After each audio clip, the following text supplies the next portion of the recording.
Hi, this is VJ Slate with Stop Smoking, Stay Quit. Today I'm going to teach you how to break your cigarette habit before you quit smoking. Now oftentimes smokers think their habit cigarettes are the hardest ones to break.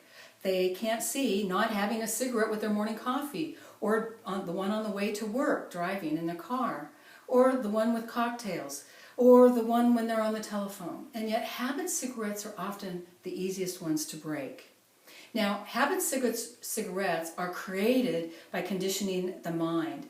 You might have heard of Pavlov, the scientist who taught dogs to salivate by ringing a bell. Well, that's exactly what nicotine does to your brain. It trains you to want a cigarette. At one time, you sat down with a cup of coffee and you had a cigarette, and your brain started associating the two. And now, all you need to do is smell the coffee and your brain lights up and says, "Oh, I'm going to get my nicotine." What most people don't realize is Pavlov also taught the dogs to not salivate when a bell rang. He called it extinguishing the conditioning. Now that's the fancy term for it, but it just means getting rid of the habit.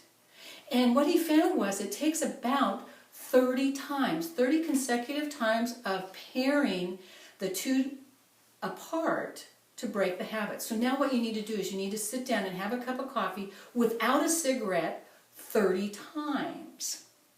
Now, if during that period of time you happen to slip and you have a cup of coffee with the cigarette, your brain goes, don't trick me. I know if I just wait long enough, I'll still get a cigarette with my coffee. You need to make sure you go 30 consecutive times without having that coffee and the cigarette. Have you ever met somebody who bought a new car and they stopped smoking it because they like the new car smell? And pretty soon, they don't even miss smoking in their car. The next step is to create a smoking corner. Now, you might already smoke outside, a lot of people do, but you probably smoke out on a patio where it's nice and comfortable, you got your chair out there, and this is your smoking corner. Well, I don't want that to be your smoking corner. Maybe what you want to do is you want to go by the garbage can, or the side of the house where it's dirty, dusty, and the spiders live there.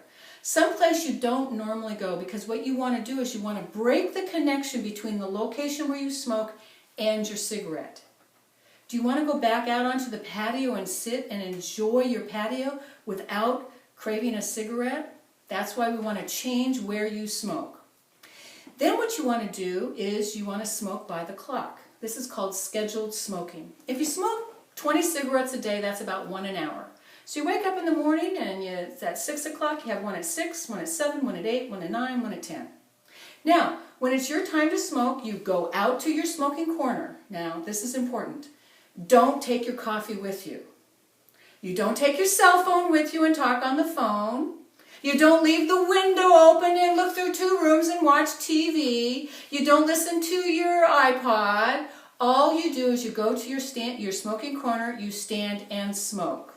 That's all you do. You might want to get a jar full of water, and that's where you put your butts out. And so that after you quit, if you ever get the urge, you can go smell those soggy butts. But what this does is it breaks your habit before. Now, after you stand there and you've had your cigarette, you go back into the house, and now you have your cup of coffee. And you get to figure out, wow, how do I have my cup of coffee without my cigarette? Maybe it's something as simple as sitting in a different chair. If you're driving and it's your time to smoke, what you want to do is pull over to a safe area and get out of the car to smoke your cigarette. For more tips like these, check out my book, How to Win at Quitting Smoking. It's available at Amazon.com, and look for the bookseller, Stop Smoking, Stay Quit. Have a joyful, smoke-free day.